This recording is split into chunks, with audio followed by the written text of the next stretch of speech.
Hello and welcome to Move Conversations. This is your host, Venkat. In this episode, we talk to VB Kasi. My co-producer Mrigank and I know Kasi for many years now. He's a fellow IFTN and a veteran commodity trader. He had worked with Cofco Americas, Cofco Switzerland, Nobel Resources in Switzerland, Coke Oils, which is now part of the Wilmar Group, and so on. So in other words, he has worked with trading companies which have been managed by NRIs, he has been, those which have been managed by Europeans, Southeast Asian business groups, and finally Chinese governments and so on. So now, of course, he's he's an independent consultant and an advisor and so on and so forth. But so, who will be a better person to talk about spotting opportunities in foreign markets and developing viable business, out of them, right? So, Kasi, welcome to the Move Conversations trade stuff. Thank you, Venkat. Thank you very much. Good Our to be pleasure. here. Yeah. In today's discussion, Kasi, we thought that we could hear from you your experiences in Turkey. Some of which I was kind of familiar with. I thought that those were very interesting experiences that you had, and we thought that we should hear from you. So let's begin with the start of your career journey in commodities business itself. Briefly, how did you get started in commodities business? Because I know from your background, you're trained as a masters in HR or social and so on. So how did you get into commodities? So I'm an alumni of. I've got a master's in HR from Tata Institute, which is one of the most respected for that particular profession. But then I sort of realized that HR is not my cup of tea. Essentially, I wanted to count dollars and cents, and I didn't want to count the number of people and figures. So that's how I ended up doing an MBA in IIFT in international business. Soon after, I joined GPREMG, which is GP Group in Bangkok, directly from the campus. So there was no work experience really to speak of in India. Okay. And it's like suddenly in Bangkok for about 2 months, and then I was suddenly thrown to Egypt. And Premji somehow believed in throwing people at the deep end. So saying used to be throw them at the deep end. If they know swimming, they'll come back. If they don't know, they'll try and come back. If they still don't want to do it, they'll drown and they don't need to bother about it. So that was the story. So I went to Egypt on a firefighting mission to start with. I stayed almost a year and then back to Bangkok. That's when, by then, Turkey was something that was on the cards for a while. And then there was a sudden tender that was announced in Turkey. Okay. So they said, okay, this is a great opportunity and we don't have any youngsters around. I think Kasi should go. Okay. And tender for what? It was for soybean meal, and a government company was tendering.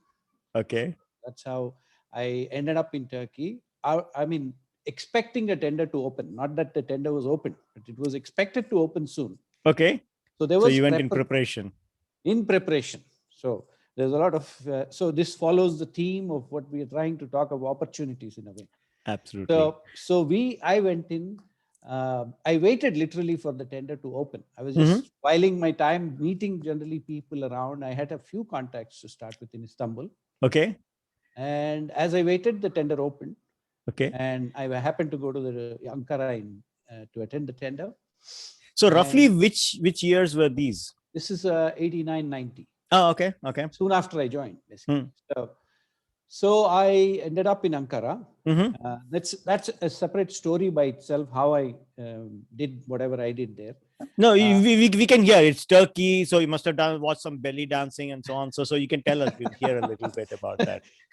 So the thing was that this was a government organization. If you know of Turkish agriculture, TMO is like the STC of India. Okay. Okay. And so TMO used to tender for their feed milling businesses. Okay.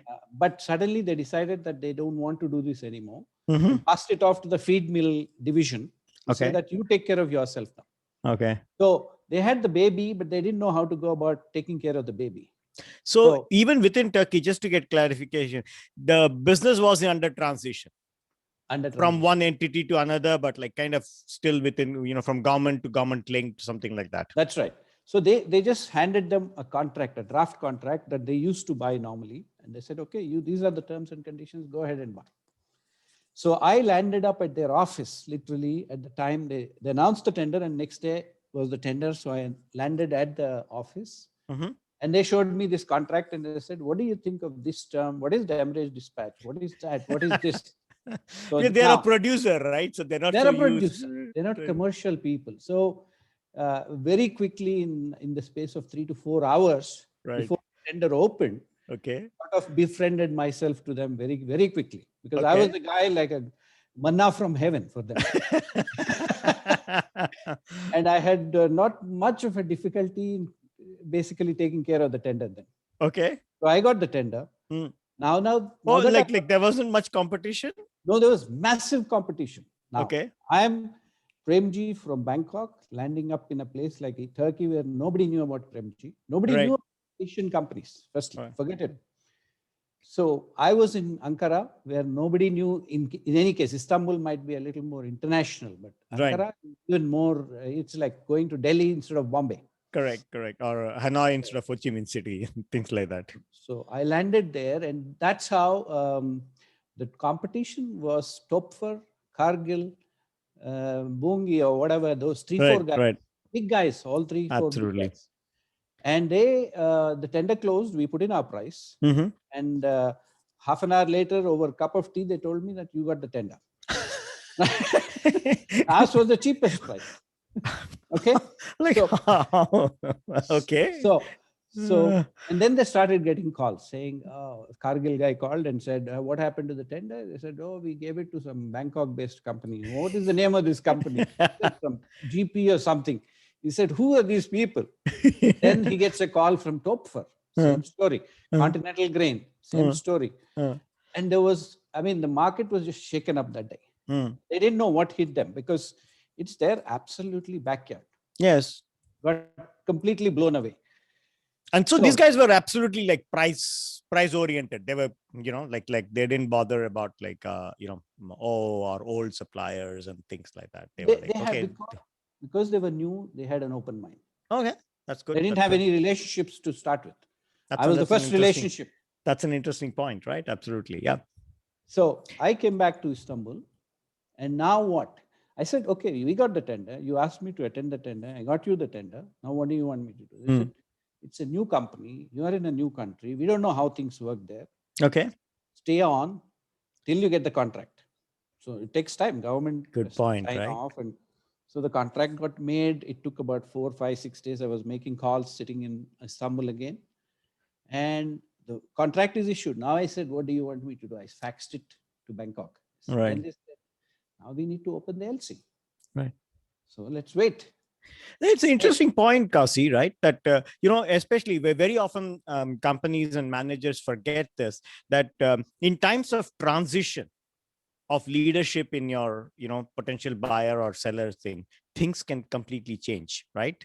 And it happened in your favor, but that doesn't mean that, may happen, may not happen. Yeah, exactly, right? What can happen? What can there be complaints? Can there be follow-up, right? And what about they're pulling the, the other levers and so on? So, till you see the money on the table, right? Right. And don't leave it till you can, you can touch it, feel it, and you're sure about it. Good, please continue. So they said, okay, let's get the LC open. So now LC opening, I had to speak on the phone a couple of times. They didn't know exactly all the terms and conditions. So I had to fly back to Ankara. Right. Went with them to their bank. Right. Dish Bank is, I think, if I remember, that's the name of the bank. I went with them.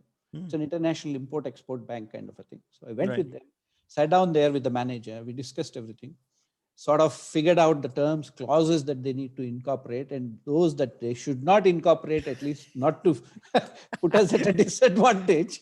Right. So sort of managed all that. Right.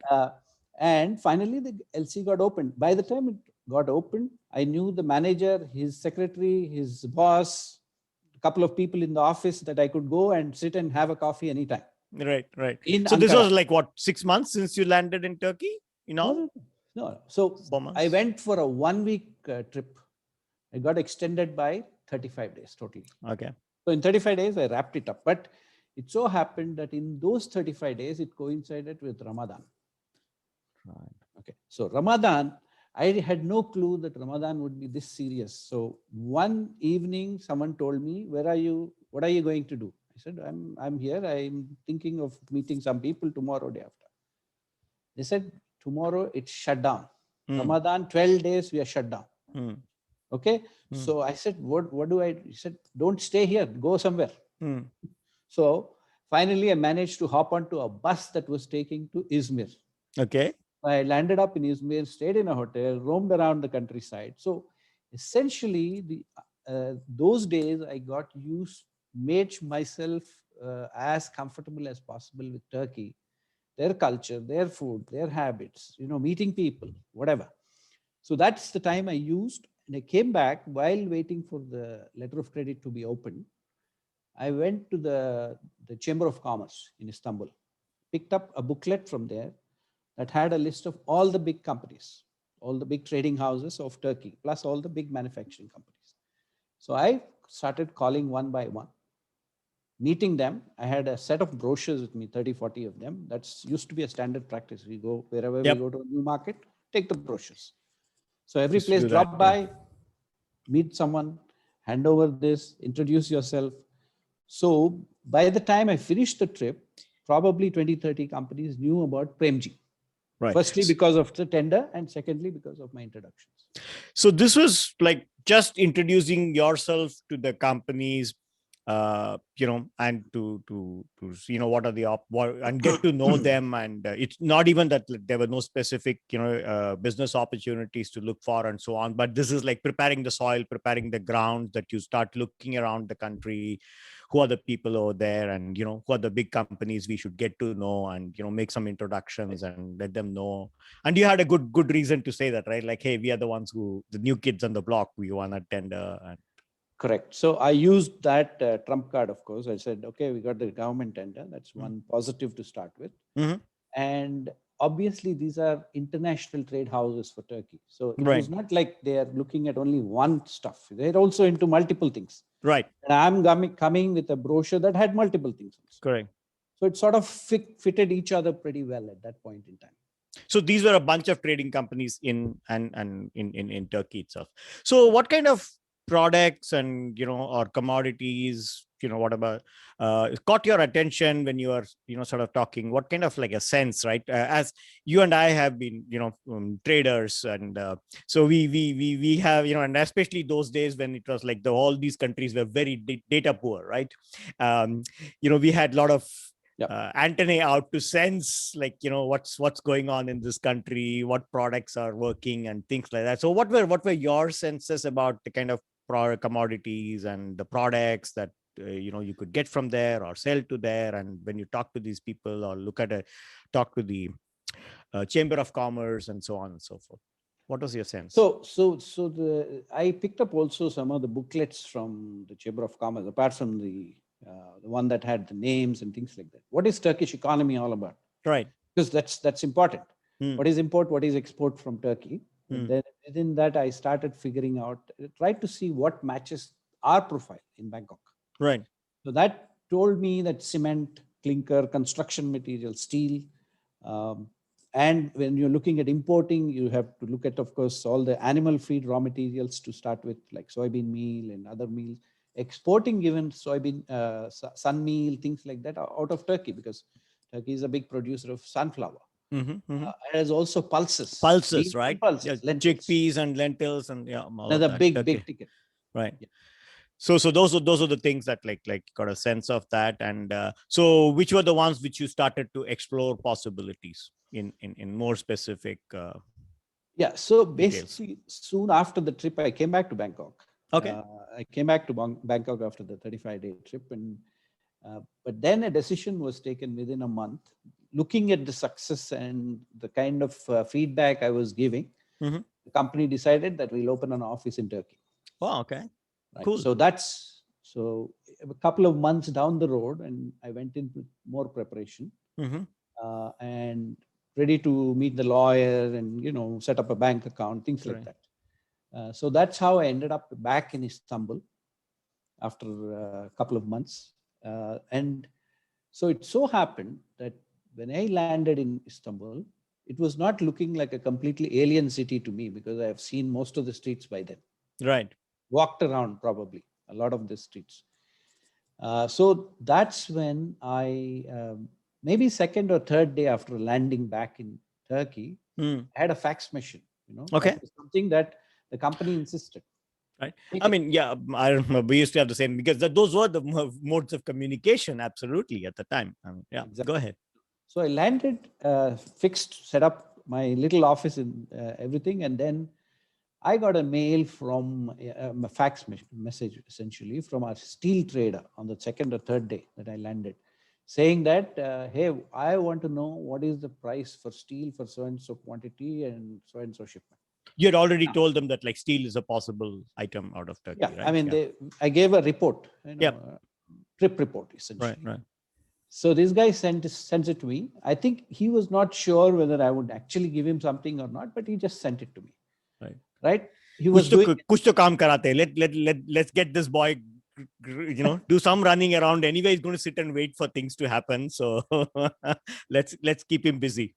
So because I knew the trade houses already by then, good, and I had a contact point already, I opened my booklet, right, called 4 or 5 guys, all are trading houses. Right. And within the day, I had 2 offers. Okay. Which I passed on to Bangkok. And the next day, I got another 2 or 3. So I had 4 or 5 offers in the space of a day that I got the inquiry. So the second day when I sent the rest of the offers, the guy called me from Bangkok, the steel trader. And he asked me, are you drunk? Ramadan bhi khatam ho gaya, kya bharosa? Like, even the Eid is and Ramadan is over. Like, what do we know? What's this guy doing there? So I said, what do you mean? He said, do you know something? That price probably doesn't exist, whatever you're sending. So I said, why is that so? So basically, if I recall, it was somewhere in the region of around 270 to 275 in the 4 or 5 companies that sent. So it's not like they were all on par, roughly within the range.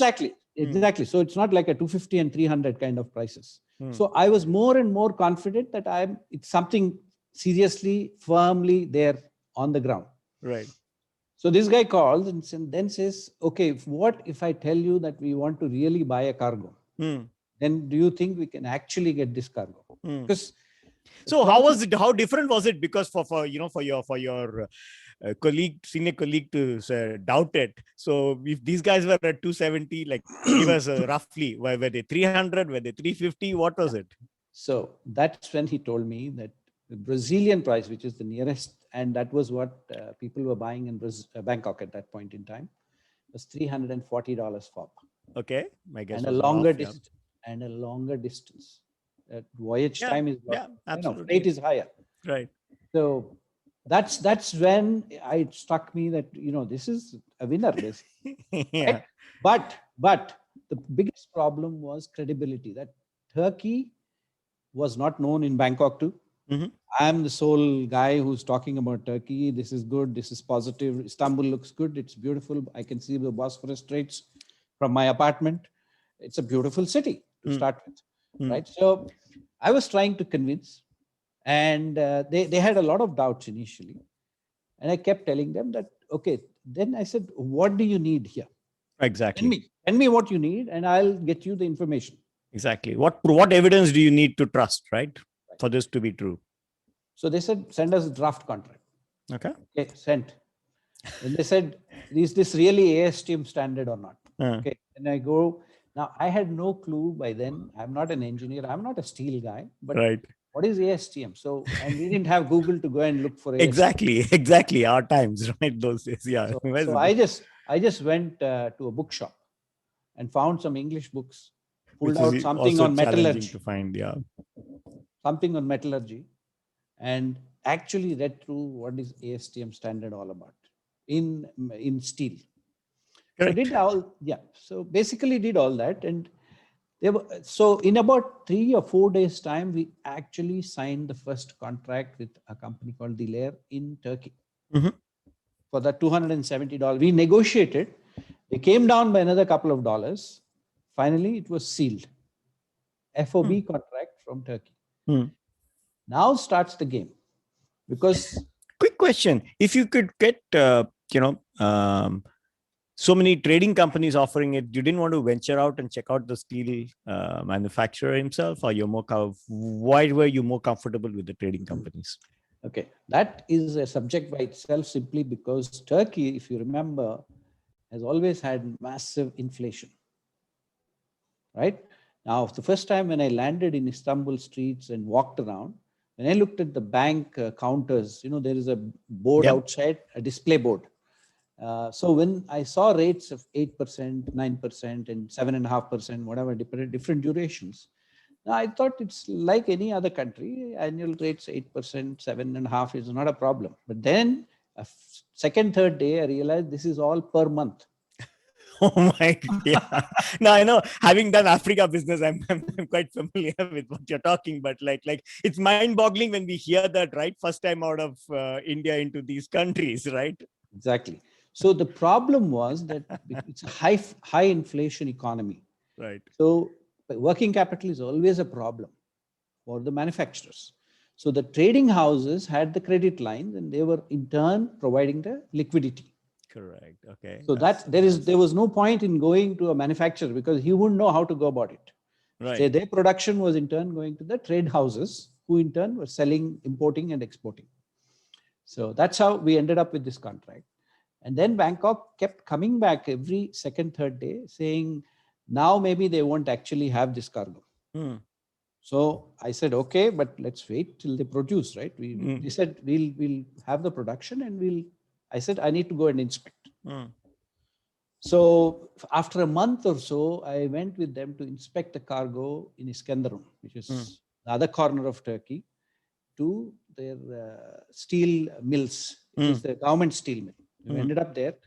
They took me around. The general manager of the factory was there to take me around. We went around in a car or jeep, whatever, and then they kept showing some bundles, and then, these are yours. I said, how do I know these are mine? Exactly. So they said, okay, let's get down, and we went. There were tags on it showing GP Group, Bangkok, and all the details that we wanted, ASTM standards. And now what? I came back and said, cargo is ready. Now what do you want? So they said, okay, now we'll send a ship. But then the shipping guys kept coming back saying that most likely they may not actually load the ship. What happens if there is a demurrage? Who will pay for this? So it's like step by step building the trust in Bangkok.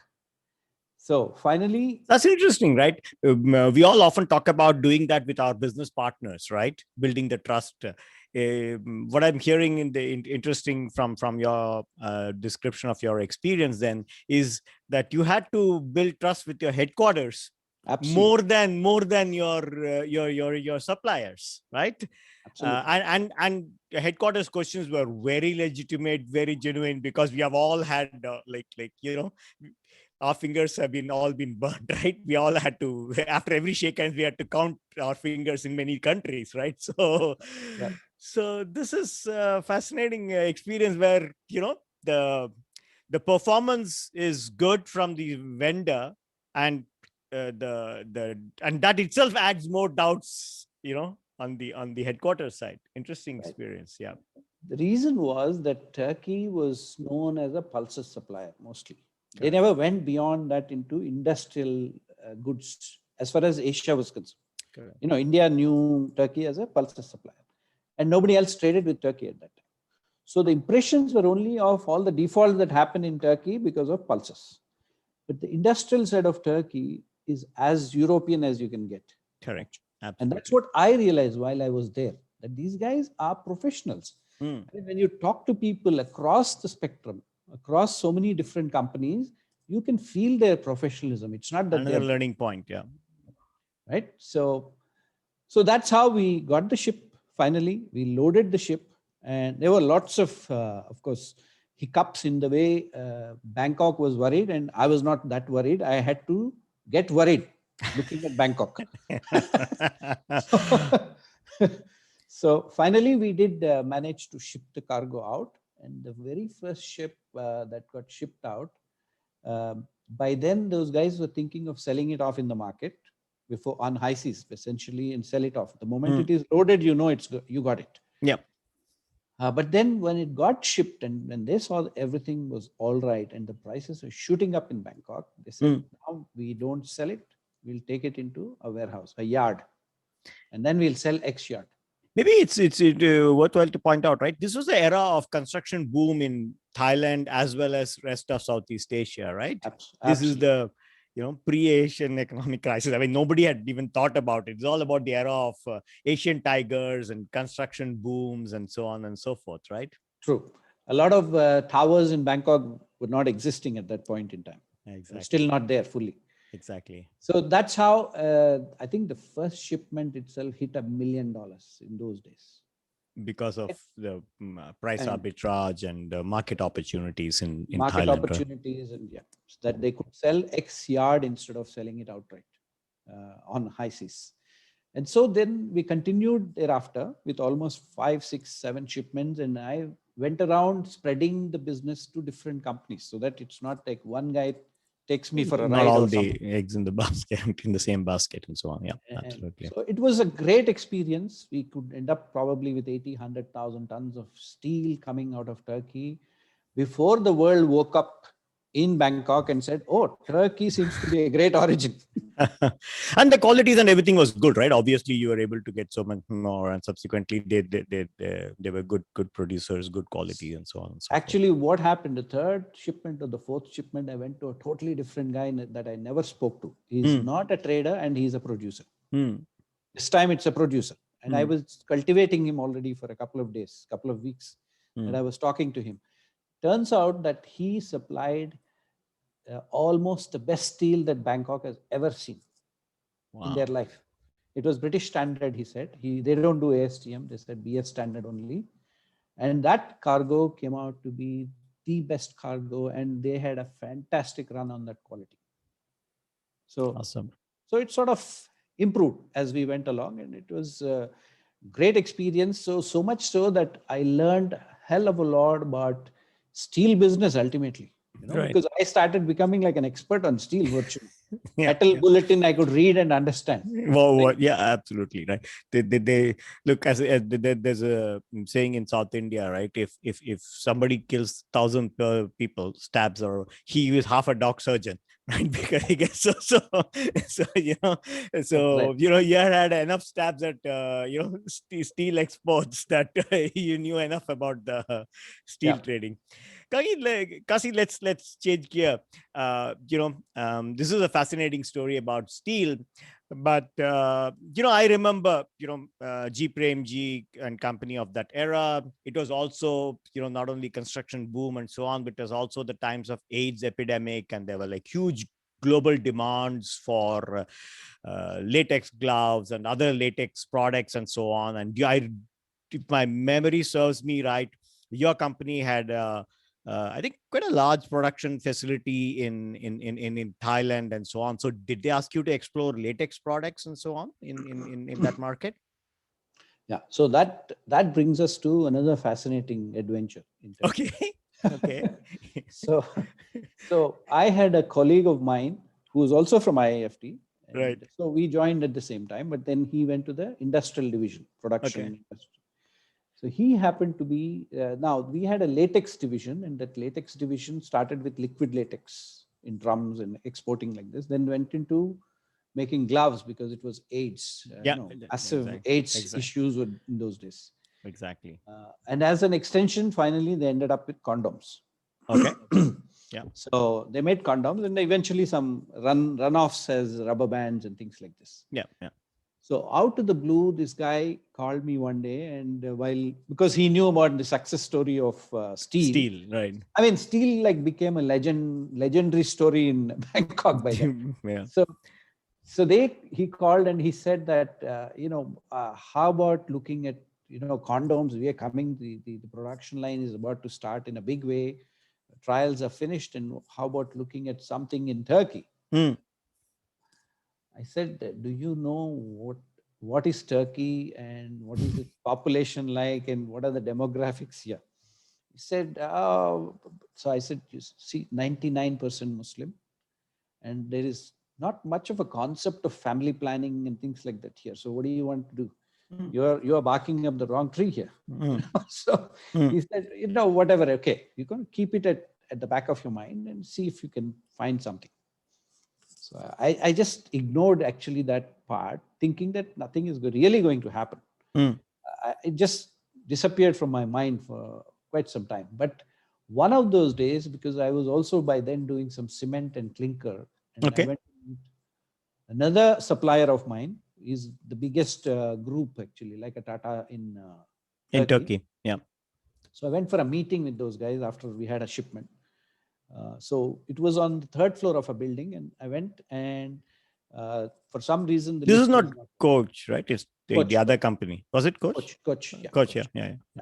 So I started coming down after the meeting from the third floor. I went down to the second, and as I was going round the stairs, I saw a board on the side saying something to the effect of Turkish Association of Planned Parenthood or something. Okay. So as I went down the steps, I came back, retraced my steps up, and then I looked at it. I said, he said something about condoms. Here is something that probably is sounding like that. So why not look at it? So I went back up to the guy and said, hey, do you know these guys? He said, I don't know them, but we smoked downstairs sometimes, the general manager there and I said, okay, introduce me. So he came down, introduced, and he left. So while talking to that guy, I asked him, so you say you are Planned Parenthood. What does it mean? He said, we distribute condoms as a social cause, social welfare and all that. So it's like a voluntary organization or a government-linked NGO or something like that, possibly, right? Because they're talking about Planned Parenthood. Okay. So I said, okay, so how about telling me more about this? Who gives you these condoms? So then he said, it's a company. This is a pharmaceutical company, and they do it, give it to us for free, and we distribute it. We're just propagating it. I said, so who's this company? And give me the details. Can I speak to them? He said, okay, here is the name and number. Now that turns out, till then I had never heard of this company at all, which is completely out of my purview, really, pharmaceuticals and whatever. So first time I came across the name Eczacı Başı, which is it turns out to be the biggest pharmaceutical company of Turkey, and with licenses from almost every major pharmaceutical company in the world to produce whatever their medicines, their drugs in Turkey. So I called this number, and there is a Hanım attached to the name. A Hanım is essentially in Turkey is a lady, madam something. So I was hesitant to call a madam to talk about condoms, really. but I just took the chance, and the secretary picked up and placed the call to the Hanım, the lady. And I was not sure what to expect actually, but and she spoke in good English, maybe American or British educated. And I explained to her saying that we have a plant, we are coming up for production. Now, how do I go about? I see that you are supplying it to the Association for Planned Parenthood. How do we participate in all this? So she said, well, you have come at the right time. We have a tender coming up in a week or 2 weeks or whatever. And so you could participate in that, but you need to pre-qualify. I said, okay, fine. What do I need to do to pre-qualify? She said, okay, you need to send all your technical details and, a whole lot of, we need to analyze everything, review it, and then we'll first tell you whether you are qualified or not. Your production facility, whole lot of things. So then I called this guy in Bangkok and said, okay, send me whatever you have. And literally in the next 3 hours, he broke my fax machine, sending some 75, 80 pages of literature. Yeah. The whole spec sheets and brochures and everything, the PDF documents would have come through. Yeah. And that was the first time in my life I realized there is so much science and technology behind condoms. Right. Because I couldn't just pass it off. I had to at least look at what he sent, understand, how to test, what is this, that, whatever, all the technical parameters. So I did all that and went across and handed over the whole file to the office there. So Kasi, you gave them all the specifications you received by fax and so on. So did they also ask for samples? No, they didn't ask for samples at that point in time. I think they probably looking at the kind of voluminous documentation that we provided them, it looked pretty thorough actually to me. Okay. Not that I was an expert on that, but at least from the way it looked, it was pretty thorough. Mm-hmm. And, when you're operating in new markets like this, you're not selling only the company, you're actually selling yourself and your personality and the perception. Exactly, right. They trust you. You have to build that credibility, right? Right. Yeah. So whatever be it, at least that lady, I must say, has been a fantastically great person, because she has taken a chance on someone that she doesn't know actually. Correct. So, and the company, walk-in supplier, right? Walk-in supplier, absolutely. And for a manufactured item, and that too very sensitive, health related. The consequences of things going wrong in this product are too much. Exactly. So the implications are just too much. Yeah. Planned parenthood would be unplanned parenthood, right? And they will have to answer to so many people along the line, right? But having said that, it was mostly unplanned, so it was not a big risk that they were taking probably. So yeah, so that got approved, and I got a call after a week or so saying that, and she herself came on the line and said, Mr. Kasi, you're approved as a supplier now. You can participate in the tender, but beware that we have to make sure the quality is absolutely top class, and it will be in our brand name. We'll provide the details and all that. But, make sure your shipping, your quality, your logistics, your handling of the whole thing, everything has to be top. Basically, she asked for performance guarantee from Kasi. Okay. Although there was for which one?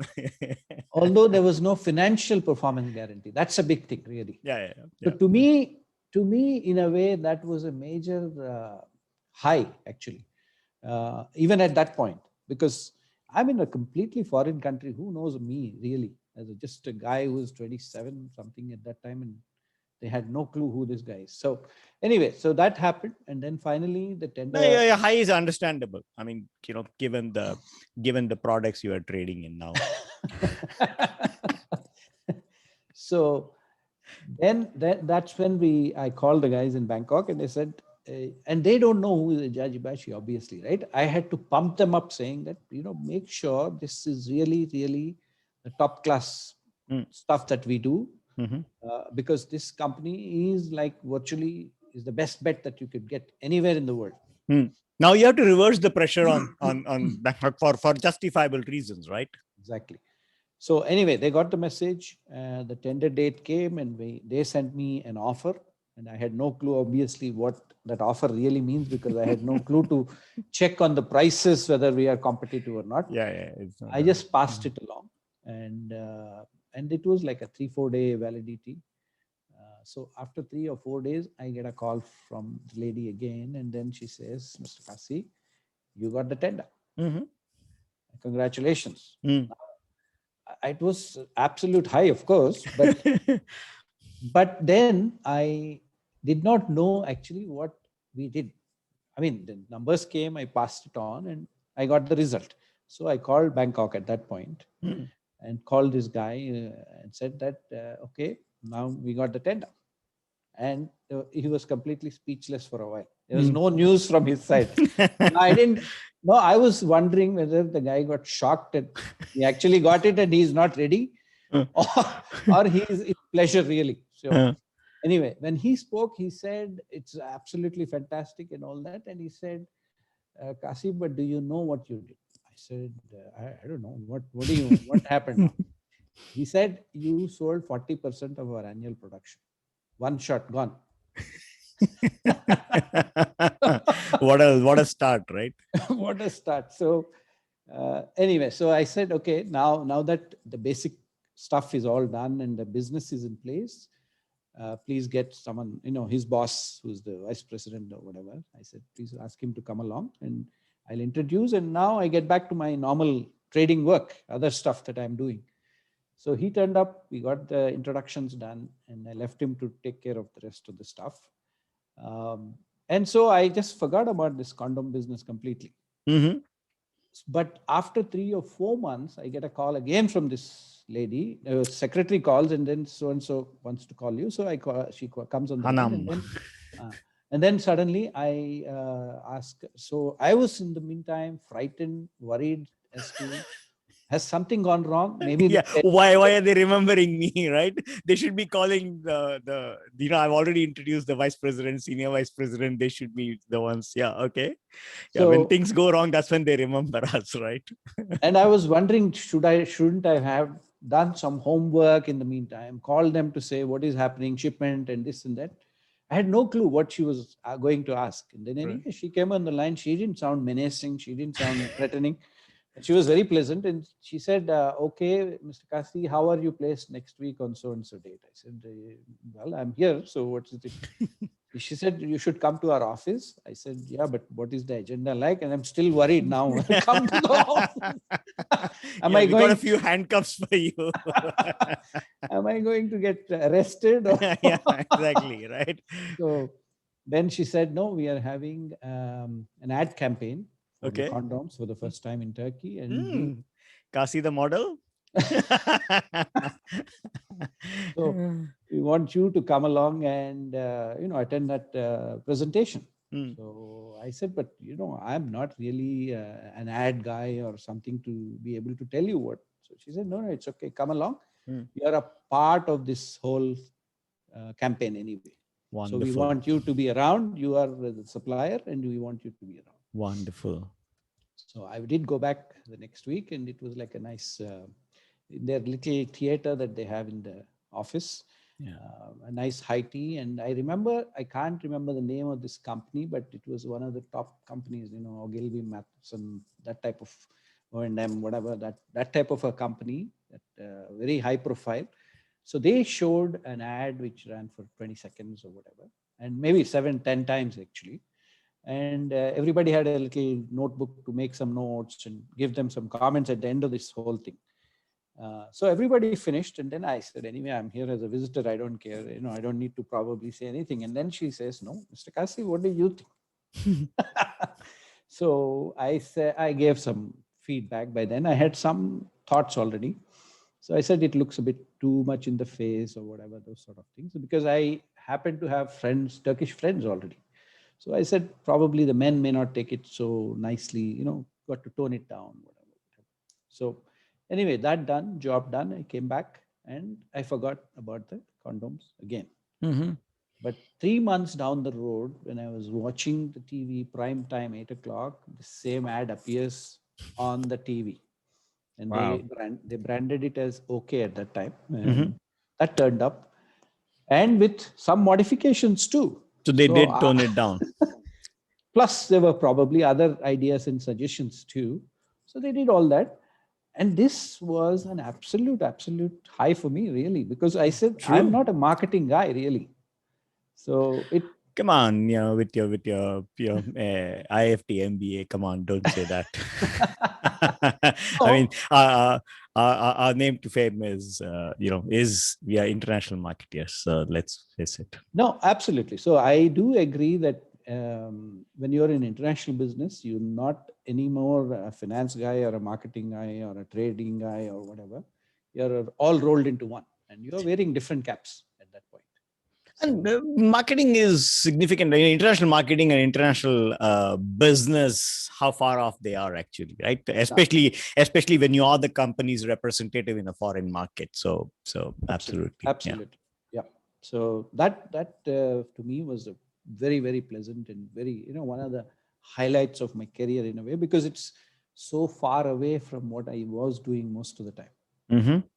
Nothing to do with my commodity trading background, really. After right.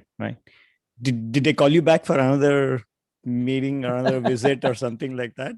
No. Then I left Turkey after that. Right. But still an honor, right? To feel that, to be called back, to get a first-hand feedback of the ad campaign and so on, and for the head of that company to say, or that product division to say that you are very much part of the journey, so we want your inputs and so on. So it's such an honor, such a fascinating story. Right. No, so to me, Turkey has always been a sweet spot actually, because I have had such fantastic memories about the place in terms of business as well as people and the experiences that I've had. Mm. So overall, a great journey in Turkey. In Turkey, right? Fascinating. So give our viewers and listeners some take-home points on spotting opportunities in new foreign markets, right? So I would say, if you look back what I told, Mhm. a lot of it was preparation that was done, Right. although I did not know exactly what the preparation was all about. Yes, I just Correct. prepared Correct. myself. Correct. So I was reading this book of Zig Ziglar. Yep. He Yep. says, Zigzagler. Yep. Yep. Zig Yeah. Ziglar, sorry. Yeah. So We he all we says, all read that. Yeah. remember, he says, uh, preparation, when it meets opportunity, that is called success. Exactly. Right? So Kind of says like scouts always be prepared, right? Kind of a principle, right? right. So I remember that very well, even beyond that. So it's basically that whether you like it or not, you're preparing it. Somehow you got to be preparing something. You have a vision, you have an idea. And then when that opportunity of a board like that, Planned Parenthood appears in front of you, it strikes you Yeah. immediately because Exactly. you were The prepared. flag goes up, right? Immediately. Exactly. So that's, I think, something that to me is very, very important in international business, as in any other business too. But and the other thing that I always think about is that you definitely need a lot of perspiration in business. Mhm. But I think along with that, you need definitely persistence Right. and perseverance.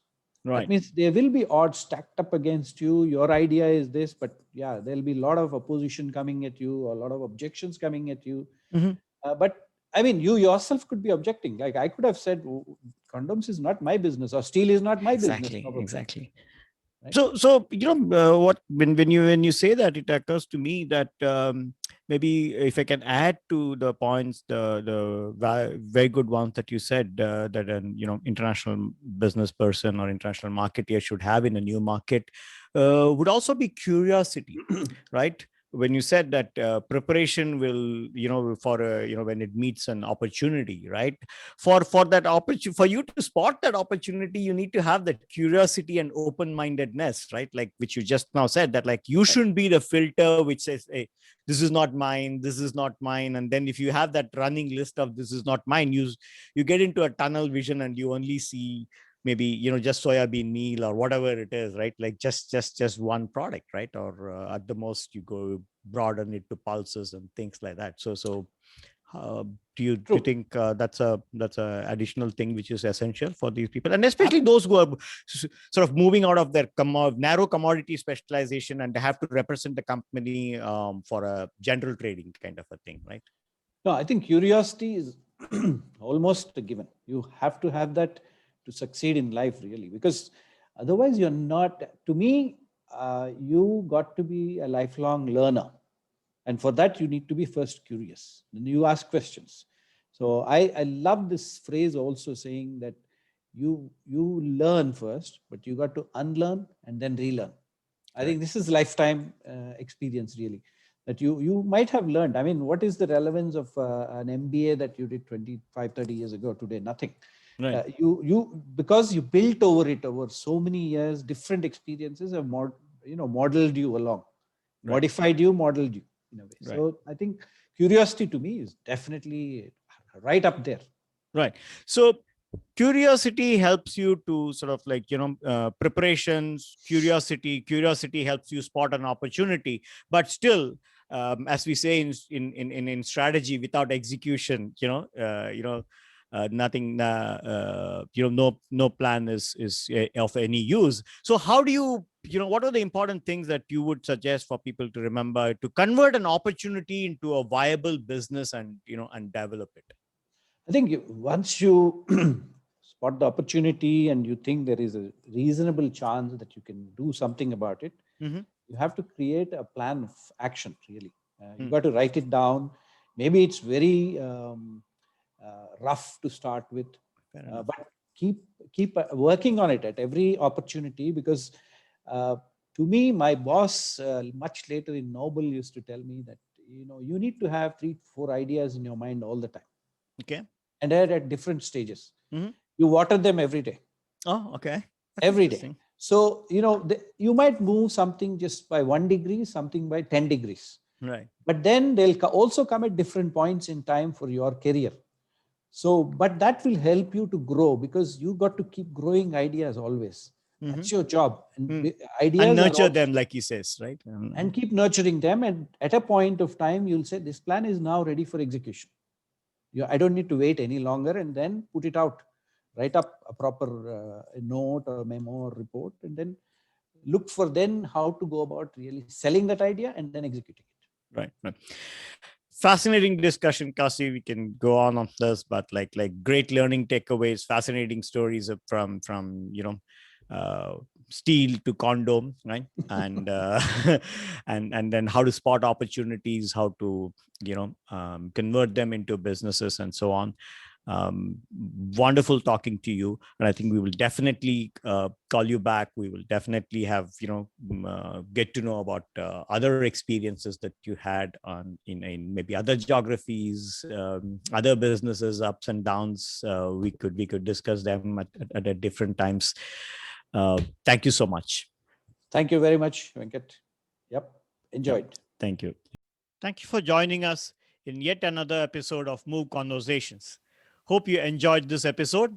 Please subscribe to the Move Conversations YouTube channel and press the bell icon to get notifications of new episodes. Thank you very much. Till I see you in the next episode. Thank you very much. Have a great day.